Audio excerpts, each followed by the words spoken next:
जे काही लाडकी बहीण योजनेचे रजिस्ट्रेशन फॉर्म्स जे आलेले होते ते साधारणपणे 2,63,83,589 इतके फॉर्म्स होते आणि यापैकी साधारणपणे 2,43,82,936 इतके फॉर्म्स हे विभागाने ग्राह्य धरले।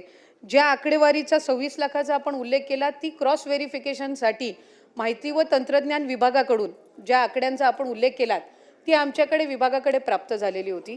साधारणपणे महिला व बालविकास विभाग म्हणून आणि सर्वच सन्मान्य समोर बसलेले वरिष्ठ सदस्य आहेत, अनेक वर्ष त्यांनी सुद्धा मंत्रिमंडळामध्ये वेगवेगळ्या खात्यांमध्ये काम केलेलं आहे।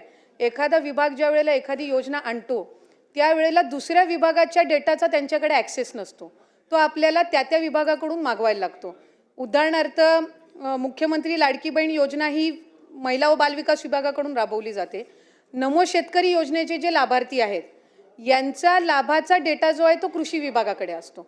तो आम्हाला साधारणपणे जानेवारी महिन्यामध्ये प्राप्त झाला आणि त्याच्यात आम्हाला लक्षात आलं की नमो शेतकरी आणि लाडकी बहीण योजनेचे काही कॉमन लाभार्थी आहेत। मग त्याच्यामध्ये त्यांना 1000 नमो शेतकरीचा लाभ मिळतो आणि वर्षे 500 जे आहेत ते लाडकी बहीण योजनेतनं मिळतात। तसंच माहिती व तंत्रज्ञान विभाग असेल, शालेय शिक्षण विभाग असेल, अन्न व नागरी पुरवठा विभाग असेल, अशा वेगवेगळ्या विभागांकडे या संदर्भातली माहिती महिला व बालविकास विभागानेच मागितलेली होती। त्यानुसार माहिती व तंत्रज्ञान विभागाने साधारणपणे 26 लाखाचा डेटा दिला, जो आपण या ठिकाणी आत्ता सभागृहासमोर मांडला। या डेटाचं आम्ही पूर्णपणाने क्रॉस व्हेरिफिकेशन केलं।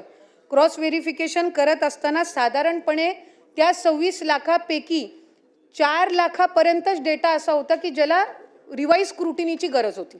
बाकी सगळे जे होते हे पात्र लाभार्थी होते, त्यामुळे त्यांना त्या पद्धतीने लाभ सुरू आहे।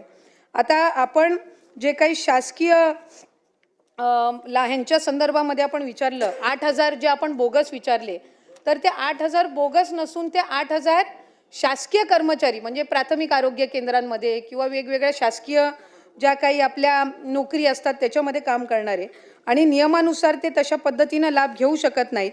म्हणून या संदर्भातलं आम्ही सगळ्या जिल्हाधिकाऱ्यांना एक पत्र लिहिलं आणि त्याच्या रिकव्हरीचं काम त्यांच्याकडून साधारणपणे गेल्या 5-6 महिन्यापासून सुरू आहे।